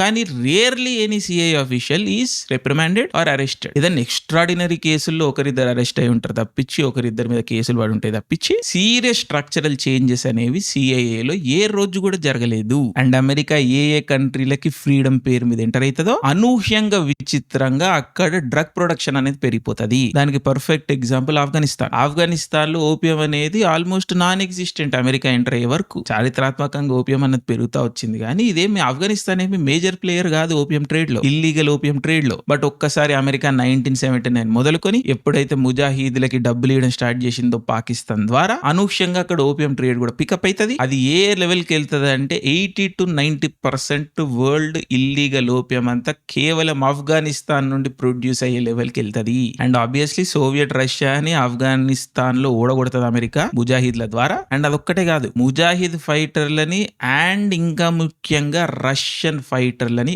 ఓపియం అడిక్షన్ లోకి నెట్టేస్తుంది. చాలా మంది రష్యా ఓడిపోయింది, ఆఫ్ఘనిస్తాన్ లో రష్యా ఓడిపోయింది అని అంటారు. దానికి one of the big important reasons is Russian soldiers opium addicts అయిపోతారు ఒక పాయింట్ లో. ఇది చాలా పెద్ద ఇంటర్నల్ ఇష్యూకి దారితీస్తుంది, చాలా పెద్ద క్రైసిస్ ఆ టైంలో సోవియట్ యూనియన్ లో. అదే విధంగా వియత్నాం లో కూడా అమెరికన్ సోల్జర్స్ చాలా మంది డ్రగ్ అడిక్ట్స్ అయిపోతారు. It's a real issue. And ఇవేవి కూడా యాక్సిడెంట్స్ కావు. సో ఈ టోటల్ ఆఫ్ఘనిస్తాన్ ఆపరేషన్, ఈ ఓపియం ప్రొడక్షన్, దాని ద్వారా వచ్చే మనీ, దాని లోపలికి వెళ్లే మనీ, ఇవన్నీ ట్రాన్సాక్షన్స్ హ్యాండిల్ చేసేది పాకిస్తాన్ యొక్క ఐఎస్ఐ. అండ్ వీళ్ళందరూ కలిసి ఒక బ్యాంక్ పెట్టిర్రు, బీసీసీఐ బ్యాంక్ అంటారు. ఈ బ్యాంకే క్రిమినల్ బ్యాంకు. అగైన్ ఈ బీసీసీఐ ప్రస్తావన మనము జెఫ్రీ ఎప్స్టీన్ ఎపిసోడ్ లో టచ్ చేసినాం. ఆ ఎపిసోడ్ చూడకపోతే చూడండి. అగైన్ ఎప్స్టీన్ క్లాస్ అన్నది టోటల్ గా తిరుగుతా ఉంటది మొత్తం నెట్వర్క్ లా. అండ్ ఈ నెట్వర్క్ మీద నేను ఒక సిరీస్ డెవలప్ చేసినాను ఆల్రెడీ, ఎప్స్టీన్ క్లాస్ గురించి. నెట్వర్క్ వీళ్ళు అసలు ప్రపంచంలో ఈ రోజు ప్రతి విషయాన్ని ఏ విధంగా కంట్రోల్ చేస్తున్నారు, అండ్ అది ఈ రోజు టెక్ బిలియనీర్స్, ఈ ఏఐలు వీళ్ళ దగ్గరకు వచ్చి ఎట్లా ఆగుతున్నది, వీళ్ళు లిటరలీ మన లైఫ్ లను ఏ విధంగా కంట్రోల్ చేస్తున్నారు, ఏ విధంగా ఎఫెక్ట్ చేస్తున్నారు, వీళ్ళు ఏ విధంగా మన దేవుళ్ళు కావాలని చూస్తున్నారు, దాని గురించి ఒక టోటల్ సిరీస్ డెవలప్ చేసినాను నేను. ఇప్పుడు ఆల్రెడీ కంటిన్యూయింగ్ సిరీస్లు అన్నీ అయిపోయిన తర్వాత దాంట్లో స్టార్ట్ చేస్తాను. టెక్ ఆంటర్ప్రెన్యూర్స్, టెక్ బిలియనీర్స్ మీద స్పెషల్ ఫోకస్ ఉంటుంది దాంట్లో. ఆ సిరీస్ పేరు the network. But as always the network influence మనకి ఇక్కడ కూడా కనిపిస్తుంది, నార్కో టెర్రరిజం లో కూడా కనిపిస్తుంది.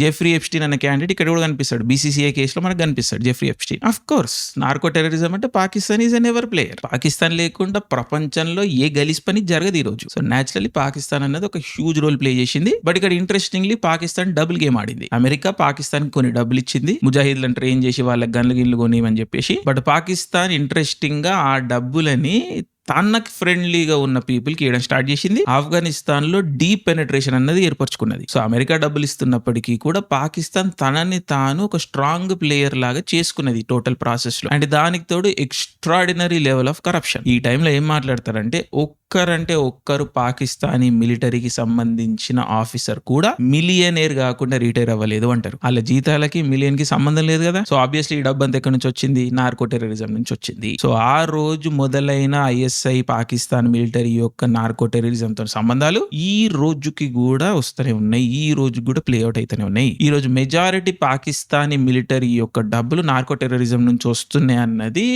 షాకింగ్ స్టేట్మెంట్ కాదు, ఎగ్జాజరేటెడ్ స్టేట్మెంట్ కాదు. పాకిస్తాన్ అన్న కంట్రీ ఈ రోజు ఎకానమీ వాళ్ళది అస్తవ్యస్తం అయిపోయి ఉన్నది. But still Pakistani military force అన్నది ఒక స్ట్రాంగ్ పవర్ఫుల్ ఫోర్స్ ఎందుకున్నది? దాన్ని అదే ఏ విధంగా సస్టైన్ చేసుకుంటూ వస్తున్నది? నార్కో టెర్రరిజం ద్వారానే. ఏ విధంగా హెజ్బొల్లా, అల్ ఖైదా, ఐసిస్ ఇలాంటి సంస్థలు నడుస్తున్నాయో డ్రగ్ మనీ ద్వారా, సిమిలర్లీ పాకిస్తానీ మిలిటరీ కూడా ఈ డ్రగ్ మనీ ద్వారానే నడుస్తున్నది. ఎందుకంటే పాకిస్తాన్ మిలిటరీ కూడా ఒక టెర్రర్ అవుట్ఫిటే. దాంట్లో మనకి ఎటువంటి అనుమానాలు లేవు. కానీ ఇక్కడ విచిత్రం ఏంటంటే ఈ మిలిటరీ దగ్గర న్యూక్లియర్ బాంబులు ఉన్నాయి. అదొక్కటే విచిత్రం. అండ్ ఈ మొత్తం ప్రాసెస్ ని అమెరికా ఫెసిలిటేట్ చేసింది. అండ్ అమెరికా అల్టిమేట్లీ దీని ప్రైజ్ పే చేస్తుంది. ఏదో రోజు అమెరికా కుప్పకూలిపోవడానికి కారణం పాకిస్తాన్ అవుతుంది, మీరు గుర్తుపెట్టుకోండి. అఫ్ కోర్స్ మనం కూడా దాన్ని మేనేజ్ చేసుకోవాలి పాకిస్తాన్, కానీ బిగ్గెస్ట్ ప్రైజ్ మాత్రం అమెరికానే పే చేస్తుంది, అది ఫిక్స్. సో ఆఫ్ఘనిస్తాన్ లో, వియత్నాం లో, Cambodia, Laos, Thailand, total central America, Latin America, Colombia, Peru, Venezuela, Mexico, ఇన్ని పదుల సంఖ్యలో కంట్రీస్ డిస్ట్రక్ట్ అయిపోవడానికి డైరెక్ట్ రోల్ ప్లే చేసింది సిఐఏ నార్కో టెర్రరిజం ద్వారా. ఇంక్లూడింగ్ యూరోప్, ఏదో థర్డ్ వరల్డ్ కంట్రీస్ అని కాదు, ఈస్టర్న్ యూరోప్ లో కూడా బాల్కన్ వార్స్, సెర్బియా, కోసవో, ఏవైతే ఇక్కడ కోసవో అని ఒక ఆర్టిఫిషియల్ కంట్రీని క్రియేట్ చేసిందో అమెరికా, ఈ అల్బేనియన్, బల్గేరియన్ నెట్వర్క్స్ వాడుకొని ఇక్కడ కూడా నార్కో టెర్రరిజం ద్వారానే ఫండింగ్ చేసిరు వాళ్ళకి. సో ప్రపంచం మొత్తం నార్కో టెర్రరిజం చేస్తాము, మేము ఎఫెక్ట్ గాము అని ఏదైతే అమెరికా హ్యూబ్రిస్ ఉండనో, ఏదైతే అమెరికా అహంకారం ఉండనో, అది 20th century ఎండ్ మొదలుకొని 21st centuryలో క్లియర్ గా కనిపిస్తున్నది. మిలియన్స్ ఆఫ్ అమెరికన్స్ ఈ డ్రగ్ నార్కో టెర్రరిజం లో ఎఫెక్ట్ అవుతున్నారు. 1,00,000 నుండి 2,00,000 మంది Americans every year drug over dose వల్ల చచ్చిపోతున్నారు. అంటే అర్థం చేసుకోండి ఇది ఎంత సీరియస్ మ్యాటర్. అండ్ అగైన్ ఈ టోటల్ ఎపిసోడ్ లో పాకిస్తాన్ గురించి అగైన్ ఇంకొక టోటల్ ఎపిసోడే మాట్లాడొచ్చు మనం పాకిస్తాన్ గురించి. పాకిస్తాన్ ని మనం హెరాయిన్ స్టేట్ అనొచ్చు. లిటరల్లీ పాకిస్తాన్ 1979 మొదలుకొని హెరాయిన్ మీద నడుస్తున్నది. అందుకని ఆఫ్ఘనిస్తాన్ తకాయించిపోయి ఎప్పుడైతే తాలిబాన్ పవర్ లోకి వచ్చిందో ఆఫ్ఘనిస్తాన్ లో,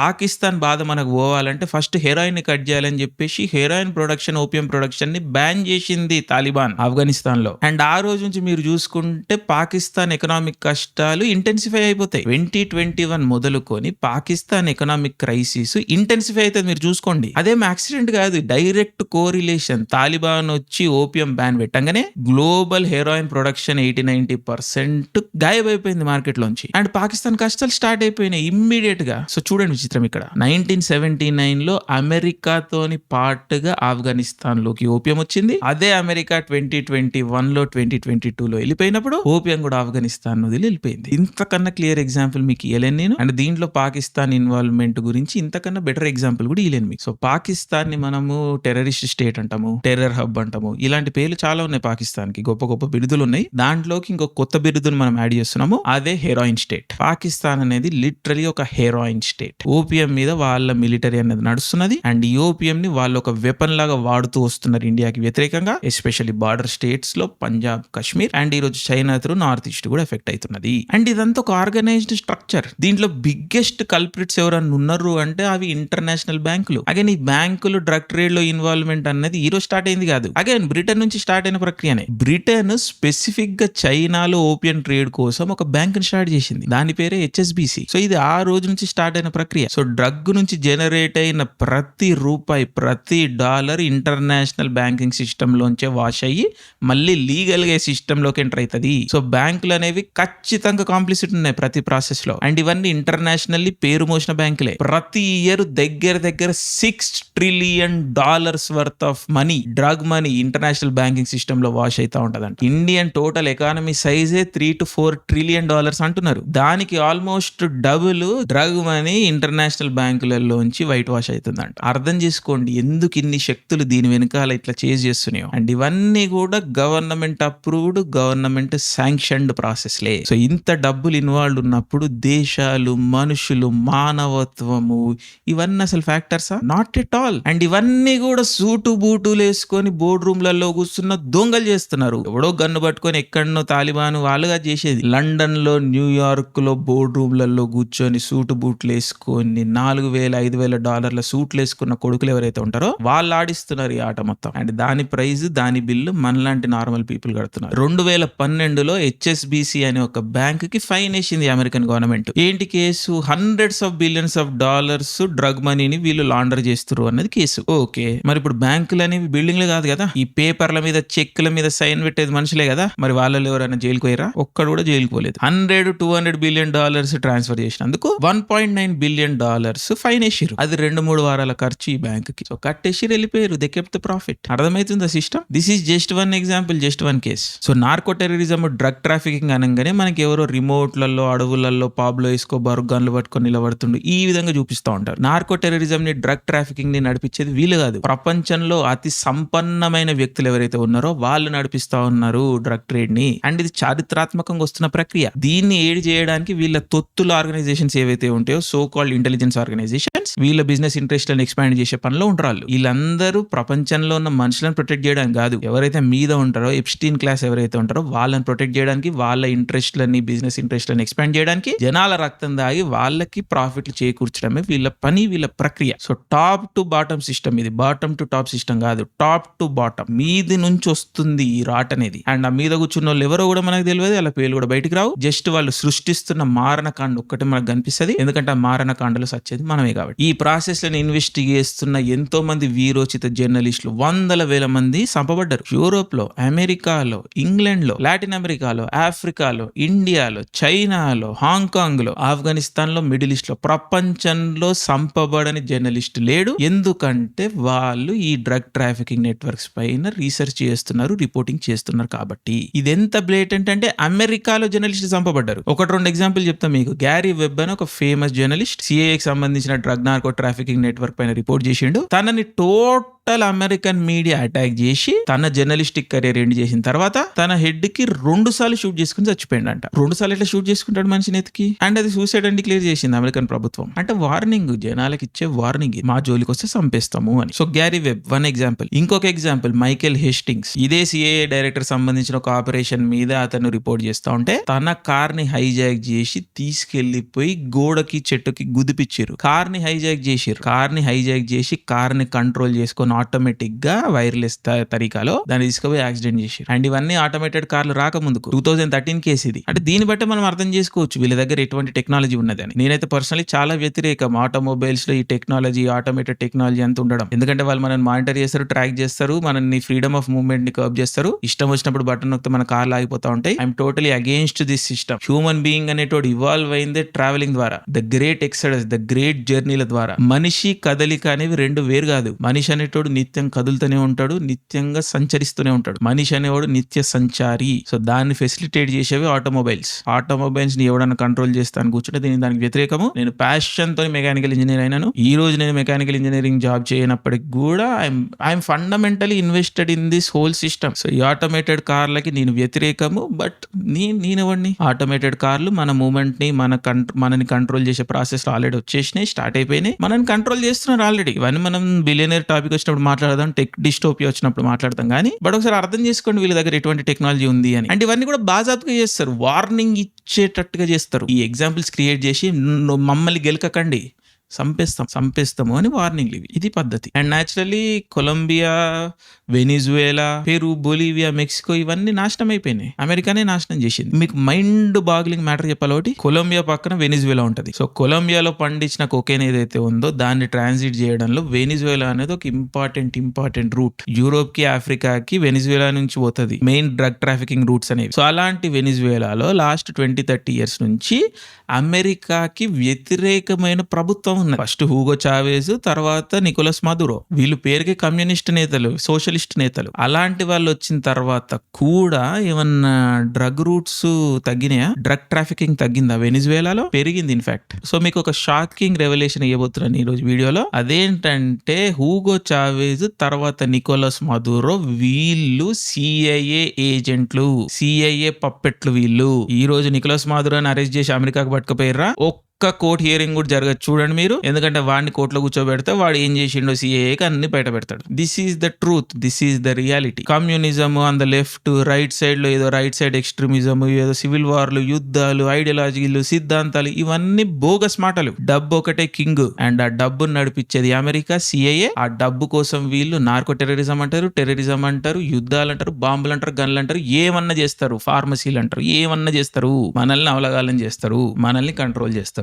so Hugo Chavez, Nicolas Maduro CIA ఏజెంట్లు. Literally total central America, Latin అమెరికాలో అమెరికా కంట్రోల్ లేకుండా ఏమీ జరగదు. కూబా లాంటి ఎక్సెప్షన్స్ ఉండొచ్చు, కానీ ఈ రోజు కూబా కూడా ఖతమైపోయింది. సిఐఏ ఇలాకా ఇది. సో వాళ్ళు అదే విధంగా నడిపిస్తారు. సో ఇప్పుడు మనం ఇండియా మణిపూర్ సిచ్యువేషన్ కి వద్దాం. ఇప్పుడు ఏదైతే కరెంట్ హాట్ బెడ్ సిచ్యువేషన్ ఉందో, సో ఒక్కసారి 2021, 2022లో తాలిబాన్ పవర్ లోకి రాగానే ఆఫ్ఘనిస్తాన్ లో 80-90% of global opium and heroin ఖతమైపోయినాయి, కట్ ఆఫ్ అయిపోయినాయి. And obviously CIA needs to keep the engine running, Pakistan needs to keep the engine running, China needs to keep the engine running. Russia, China అనేవి కూడా 20th సెంచరీలో role play చేస్తూనే వచ్చినాయి. దీంట్లో China role అనేది 21st సెంచరీలో ఇంకా active అయింది. But అవన్నీ details చెప్పుకుంటూ పోతే లాంగ్ అయిపోతుంది, నేను టచ్ చేస్తలేను. కానీ సిమిలర్ ప్యాటర్న్ అమెరికా ఏదైతే చేసిందో రష్యా కేజీబీ, ఎఫ్ఎస్బీలు అవే చేసినాయి. చైనీస్ పిఎల్ఏ కూడా అదే చేస్తున్నది ఈ రోజు ఎగ్జాక్ట్ గా. సో ఒక్కసారి ఆఫ్ఘనిస్తాన్ కట్ ఆఫ్ అయిపోగానే మళ్ళీ గోల్డెన్ ట్రయాంగిల్ అన్నది యాక్టివ్ అయిపోతుంది. అంటే south east Asia, Myanmar, Laos, Thailand, ఈ ప్రాంతం ఏదైతే ఉందో చారిత్రాత్మకంగా బ్రిటిష్ టైం నుంచి ఏదైతే ఇక్కడ ఓపియం ట్రేడ్, ఓపియం కల్టివేషన్ జరుగుతూ వస్తుందో ఆ రీజన్ మళ్ళీ హాట్ స్పాట్ అయిపోతుంది, యాక్టివేట్ అయిపోతుంది. మయన్మార్ లో వెరీ కన్వీనియంట్ గా సివిల్ వార్ అనేది, again quote and quote civil war అనేది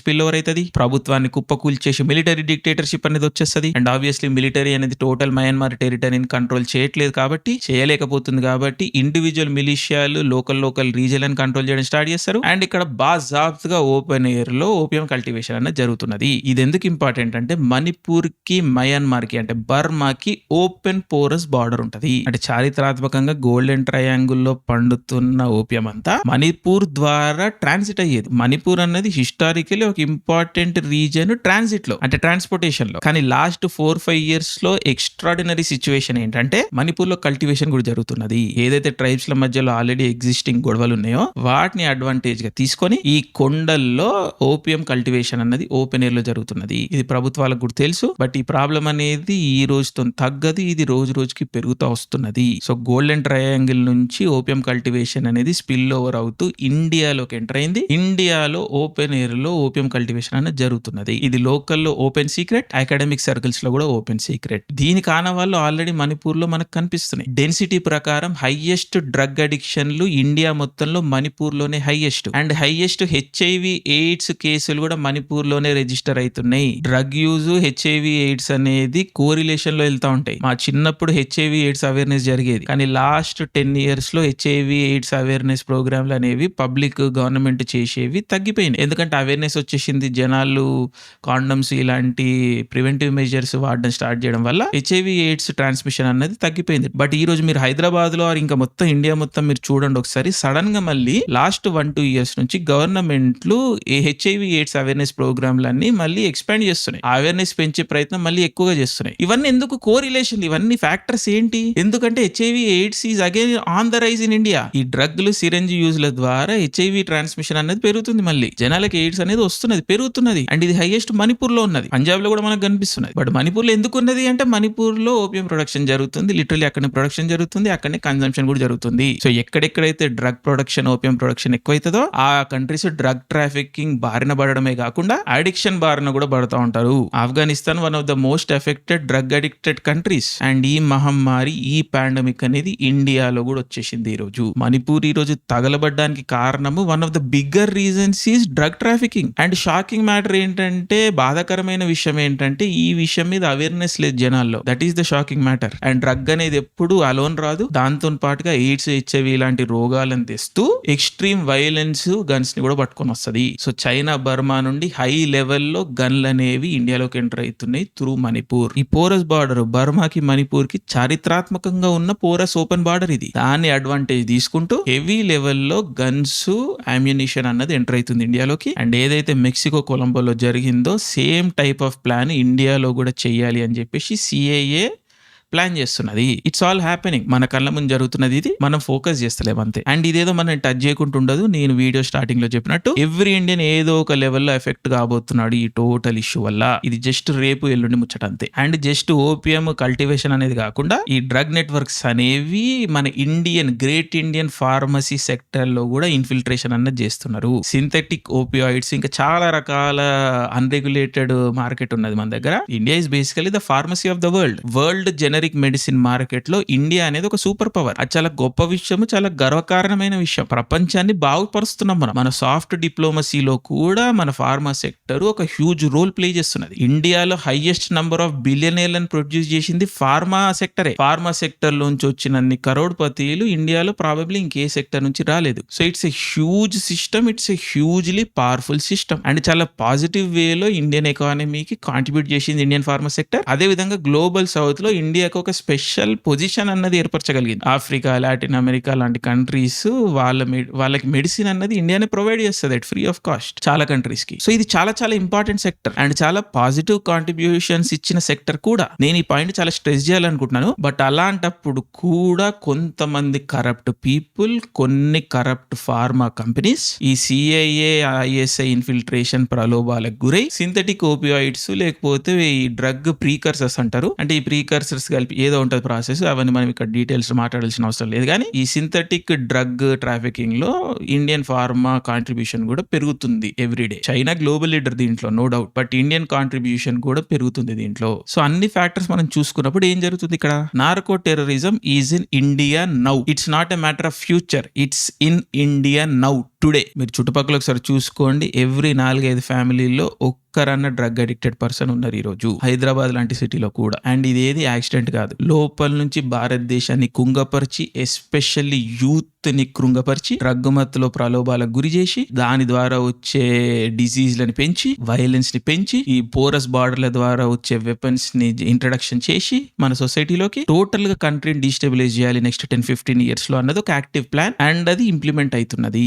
సో టెర్రరిజం అంటే బాంబులు ఒకటే కాదు, డ్రగ్స్ అనేవి కూడా టెర్రరిజమే. సో అర్థం చేసుకోండి, narco terrorism is in India. And అది మన ప్రతి ఒక్కరి లైఫ్ ని ఫండమెంటల్ లెవెల్లో, ప్రొఫౌండ్ లెవెల్లో ఎఫెక్ట్ చేయబోతున్నది, షేప్ చేయబోతున్నది. ఇప్పుడు నార్కో టెర్రరిజం అనగానే నేను మెక్సికో, కొలంబియా ఇలాంటి ఈజీ ఎగ్జాంపుల్ ఇచ్చేసి చేలు దులిపేసుకోవచ్చు. బట్ అవన్నీ తెలిసిన ఎగ్జాంపుల్, జనాలకి తెలుసు అవన్నీ. మెక్సికోలో నార్కో స్టేట్ అంటే ఏంటి, కొలంబియాలో ఏ విధంగా పాబ్లో ఎస్కోబార్ రైజ్ అయ్యిండు, అవన్నీ సపరేట్ చాప్టర్లో మీరు కావాలంటే చెప్పండి, నేను చేస్తాను, no issues. But narco terrorism అంటే ఇదేదో నార్కో సిరీస్ కాదు, ఇట్స్ అబౌట్ రియల్ పీపుల్. మనం ఏ విధంగా ఎఫెక్ట్ అవుతామో అన్నది పాయింట్. సో ఈ రోజు ఎపిసోడ్ లో ఆ విషయాలన్నీ మీకు అర్థమైనని అనుకుంటున్నాను. అండ్ ఇవేవో ఫ్రింజ్ గ్రూపులు చేసే ప్రాసెస్ లో కాదు, లెజిటిమేట్ ప్రభుత్వాలు, లెజిటిమేట్ ఇంటెలిజెన్స్ ఏజెన్సీలు కోఆర్డినేటెడ్ గా కూర్చొని చేసే ప్లాన్లు ఇవి. అందుకని ఇవి ఫెయిల్ అయ్యేదానికి అవకాశాలు చాలా తక్కువ ఉంటాయి, అన్లెస్ మనందరం కలెక్టివ్ గా కూర్చొని ఫైట్ బ్యాక్ చేస్తే తప్పించి చాలా చాలా సివియర్ కాన్సిక్వెన్సెస్ మనం దీనికి పే చేయాల్సి ఉంటది. సో అవేర్నెస్ అన్నది చాలా చాలా ఇంపార్టెంట్ నార్కో టెర్రరిజం గురించి, నార్కో టెర్రరిజం పైన. సో ఇండివిజువల్ లెవెల్లో నేను ఒక్కటే చెప్పదలుచుకున్నాను మీ అందరికి, always and always say no to drugs. ఏదో ఒక్క చిన్నగా భయ్యా, ఏదో ఒకసారి ఊదినా, ఒక్కసారి కొట్టినా, నాకేం పెద్ద అడిక్ట్ కాదని, రిక్రియేషనల్ యూజ్ ఇది, ఎప్పుడెప్పుడు ఫ్రెండ్స్ తో చిల్లు కావడానికి వాడుతున్నా నేను, ఇలాంటి ఎక్స్ప్లెనేషన్ ఇచ్చేవాళ్ళు ఉంటారు కొంతమంది. వాళ్ళకి నేను స్పెషల్ గా చెప్పేది ఏంటంటే, నువ్వు రిక్రియేషనల్ గా నెలకు ఒకసారి వాడినంత మాత్రాన నువ్వు ఈ టోటల్ వ్యవస్థ కాంట్రిబ్యూట్ చేస్తలేవని అనుకోకు. నువ్వు ఈ నార్కో టెర్రరిజం సిస్టమ్ లోకి కాంట్రిబ్యూట్ చేస్తున్నావు. నీ బాడీని నువ్వు ఎట్లా డ్యామేజ్ చేసుకుంటున్నావు, దాంతో పాటుగా టోటల్ ఇండియన్ ఎకానమీని, ఇండియన్ కల్చర్ని నువ్వు అటాక్ చేస్తున్నావు, ఆ అటాక్ లో నువ్వు కాంట్రిబ్యూట్ చేస్తున్నావు. సో పర్సనల్ రెస్పాన్సిబిలిటీ ఉంది అందరికి ఇండియాలో దీనిపైన. So recreational use, time pass ఇలాంటి పదాలు మీరు వాడకండి, వాటి పేరు మీద మీరు జస్టిఫికేషన్ ఇచ్చుకోకండి. Always and always say no to drugs. ఇది కోర్, ఇది ఫండమెంటల్, ఇది non negotiable. Every Indian must say no to drugs. అలాంటప్పుడు మనం ఎంతో కొంత ఫైట్ చేయొచ్చు మొత్తం ప్లాన్ ని, గేమ్ ప్లాన్ ని, స్ట్రాటజీని. సో ఇది చిన్న విషయం కాదు, ఇది చాలా ఇంపార్టెంట్ కాజ్. నాకు రాగడిలో కూడా చాలా ఇంపార్టెంట్ కాజ్ ఇది. అందరు ఇండియన్స్ యాక్టివ్ గా ఉండాలి దీని పట్ల. Say no to drugs. So narco terrorism total వ్యవస్థ ఎట్లా పనిచేస్తుందని ఈ రోజు మీకు ఎంతో కొంత అవగాహన వచ్చిందని నేను అనుకుంటున్నాను. దీనిపైన ఇంకేమైనా డౌట్స్ ఉంటే కింద మెన్షన్ చేయండి. ఇంకేమైనా ఎక్స్ట్రా టాపిక్స్ కావాలంటే చెప్పండి. ఓవర్ టైం మనం కవర్ చేద్దాం, అన్ని టాపిక్స్ కవర్ చేద్దాము, ఇదే డెప్త్ తోని, ఇదే క్వాలిటీతోని, ఇదే హిస్టారికల్ కాంటెక్స్ట్ తోని, ఇదే పాయింట్ ఆఫ్ వ్యూ తోని. హై గైస్, వెళ్ళిపోయే ముందు ఒక ఇంపార్టెంట్ మెసేజ్. మన ఛానల్ కి కోర్ సపోర్ట్ వచ్చేసి మెంబర్స్. పాపం ఇన్ని రోజులు మెంబర్స్ కి పెద్దగా బెనిఫిట్స్ లేకపోయినప్పటికీ కూడా మన ఛానల్ మెంబర్సే మన ఛానల్ ని సపోర్ట్ చేస్తూ వచ్చిరు members. So it truly means a lot. But ఈ రోజు నుండి నుండి మెంబర్స్ కి చాలా అడిషనల్ బెనిఫిట్స్ ఇవ్వబోతున్నాము. ఆల్రెడీ తెలుసు చాలా మందికి మన ఛానల్లో 3 టైర్ ఆఫ్ మెంబర్షిప్స్ ఉన్నాయి. ఫస్ట్ వచ్చేసి స్టూడెంట్ అవలస్, దీని ప్రైస్ వచ్చేసి 29 రూపీస్. ఈ మెంబర్షిప్ టైర్ లోకి మన లైవ్స్ అన్ని యాక్సెస్ ఉంటాయి, మన ప్రీవియస్ లైవ్స్ అన్నిటికీ యాక్సెస్ ఈ టైర్ ఆఫ్ మెంబర్షిప్ లో ఉంటాయి. బట్ ఇన్ని రోజులు మనం మిగిలిన 2 మెంబర్షిప్ లకి అంటే స్టార్టర్ అవలాస్ కి, కల్ట్ అవలాస్ కి పెద్దగా బెనిఫిట్స్ లేకుంటుండే. అది ఈ రోజు నుంచి మారుస్తున్నాం. మనం ఒక కొత్త పాడ్కాస్ట్ స్టార్ట్ చేసినాము, ద ఈవినింగ్ షో అని చెప్పేసి. ఆ పాడ్కాస్ట్ వీక్ కి 1-2 ఎపిసోడ్స్ ఖచ్చితంగా వస్తాయి. అండ్ ప్రతి ఎపిసోడ్ స్టార్టర్ అవలాస్ కి అంటే 89 రూపీస్ టైర్ నుండి ఎర్లీ యాక్సెస్ ఉంటది. అంటే స్టార్టర్ అవలాస్ కి ఆల్రెడీ మెంబర్స్ లో ఉన్న లైవ్ వీడియోస్ అన్నిటికీ యాక్సెస్ ఉంటది. అడిషనల్ గా మన evening show podcast 1 week regular audience కన్నా 1 వీక్ ముందే చూడొచ్చు మీరు. Of course evening show 1 week తర్వాత మళ్ళీ రెగ్యులర్ ఆడియన్స్ కి పబ్లిక్ లైవ్ అయిపోతుంది. బట్ 1 వీక్ ఎర్లీ యాక్సెస్ ఉంటాయి స్టార్టర్ అవలాస్ కి. దానికి తోడు ఎక్స్క్లూజివ్ మెంబర్స్ ఓన్లీ వీడియోస్ చేయబోతున్నాను నేను. ఇంకేమైనా ఎక్స్ట్రా టాపిక్స్, పబ్లిక్ లో డిమాండ్ లేని టాపిక్స్, నాకు చేయాలనిపించిన టాపిక్లు నేను చేసినప్పుడు అవి స్టార్టర్ అవలాస్ నుండి అవైలబుల్ ఉంటాయి. అవి ఓన్లీ ఎక్స్క్లూజివ్ మెంబర్స్ వీడియోస్, అవి కూడా నేను చేయబోతున్నాను. అవన్నీ కూడా స్టార్టర్ అవలాస్ నుండి వస్తాయి. స్టార్టర్ అవలాస్ 89 rupees per month. Next cult అవలాస్ వచ్చేసి 159 రూపీస్ పర్ మంత్. వీళ్ళు ప్యూర్లీ మన channel supporters, hard core channel supporters. పాపం వీళ్ళకి ఇన్ని రోజులు అసలు ఏమీ లేదు నేను, బట్ అయినా కూడా ప్రతి మంత్ మన ఛానల్ ని సపోర్ట్ చేస్తూ వస్తున్నారు. So it truly means a lot. So cult అవలాస్ అనేటోళ్ళు చాలా స్పెషల్ పీపుల్. సో కల్ట్ అవలాస్ కి లైవ్స్ యాక్సెస్ ఉంటది, అదే విధంగా మెంబర్స్ ఓన్లీ వీడియోస్ యాక్సెస్ ఉంటది, అదే విధంగా ఎర్లీ యాక్సెస్ వీడియోస్ కూడా ఉంటది. దానికి తోడు మన ఛానల్లో వచ్చే ప్రతి రెగ్యులర్ వీడియోలో నేను కొంతమంది కల్ట్ అవలాస్ కి షౌట్ అవుట్ ఇవ్వాలనుకుంటున్నాను. వీళ్ళు హార్డ్ కోర్ పీపుల్, సో వీళ్ళ పేర్లు తీసుకోవాలి ఖచ్చితంగా. And thank you guys, thank you, means a lot. మీ support is very important to us and it means a lot. నిజంగా నాకు ఏడుపు వస్తుంది గుర్తు తెచ్చుకున్నప్పుడు. సో కల్ట్ అవలాస్ ప్రతి వీడియోలో కొంతమందికి షౌట్ అవుట్ ఇవ్వాలనుకుంటున్నాను నేను. ఈ రోజు షౌట్ అవుట్ నేను 5 మెంబర్స్ కి ఇస్తున్నాను. వీళ్ళు మన ఛానల్ హార్డ్ కోర్ సపోర్టర్స్. వాళ్ళు వచ్చేసి సూర్య కిరణ్, నెక్స్ట్ వచ్చేసి పప్పెట్ 98, నెక్స్ట్ నికోల్, తర్వాత తరుణ్ కొల్లూరి, అండ్ నెక్స్ట్ వచ్చేసి అనురాగ్ పన్యం. ఈ 5 మెంబర్స్ మన కల్ట్ అవలాస్ మనల్ని చాలా డీప్ గా సపోర్ట్ చేస్తూ వస్తున్నారు. So thank you guys. So cult అవలాస్ కి ఇట్లా షౌట్ అవుట్స్ కూడా ఇస్తూ ఉంటాం ప్రతి వీడియోలో. అండ్ అడిషనల్లీ కల్ట్ అవలాస్ కి ఎక్స్క్లూజివ్ గా నేను పోల్స్, సజెషన్ పోల్స్ పెడతా ఉంటాను. అదేంటంటే నెక్స్ట్ ఏం వీడియో రావాలని చెప్పి కొన్ని మీకు ఆప్షన్స్ ఇస్తాను. దాంట్లో కల్ట్ అవలాస్ ఓటింగ్ ని బట్టి ఏ ఎపిసోడ్ ఏ టైంలో రావాలి అని డిసైడ్ చేసుకొని ఉందాం మనం. సో లైన్అప్ డిసైడ్ చేసే కెపాసిటీ కూడా నేను కల్ట్ అవలాస్ కి ఇస్తున్నాను, because they deserve it. So already members గానో ఎవరన్నా కొత్తగా మెంబర్షిప్ తీసుకోవాలి అనుకుంటుంటే this is the best opportunity, this is the best time. మన ఛానల్ ని సపోర్ట్ చేయాలనుకుంటున్న వాళ్ళకి కూడా బెస్ట్ దారి మెంబర్సే. So take your memberships and we value your memberships. So for granted తీసుకునే సమస్య లేదు. ఖచ్చితంగా మీకు కన్సిస్టెంట్ గా కంటెంట్ అనేది ప్రొవైడ్ చేస్తూ వస్తుంటాము. దానికి first example the evening show starter అవలాస్ కి అండ్ కల్ట్ అవలాస్ కి ఎర్లీ యాక్సెస్ ఉన్నది. 1 వీక్ తర్వాత పబ్లిక్ లైవ్ అవుతుంది. So thank you guys, thank you, means allot. మీరందరూ కూడా చాలా ఇంపార్టెంట్ పీపుల్, స్పెషల్ పీపుల్ మా లైఫ్ లో. And love you all. So thank you guys, జై హింద్.